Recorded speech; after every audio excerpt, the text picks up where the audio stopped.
السلام عليكم ورحمة الله وبركاته.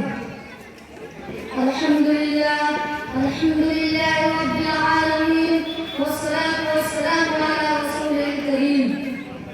قابل احترام علماء کرام، معزز اساتذہ کرام، باعزت بزرگوں اور میرے پیارے بھائیوں اور دوستوں، آج کی یہ مبارک محفل ہمارے لیے نہایت خوشی سعادت اور شکر کا موقع ہے.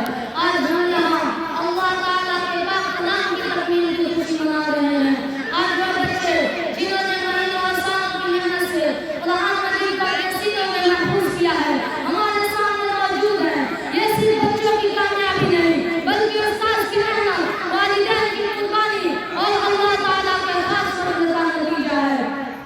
قرآن مجید کوئی عام کتاب نہیں ہے، یہ اللہ رب العزت کا اصل پیغام ہے جو پوری انسانیت کے لیے ہدایت بن کر نازل ہوا.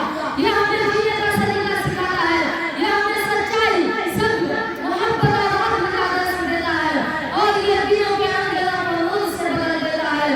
جو خوش نصیب انسان اس قرآن کو یاد کر لیتا ہے وہ صرف عقل نہیں بنتا بلکہ یہ اللہ کے کلام کا امین بن جاتا ہے. اس کے سینے میں اللہ کا پیغام محفوظ ہو جاتا ہے، اس کے زبان سے قرآن جاری رہتا ہے، اس کے دیدار سے قرآن جھلتا ہے.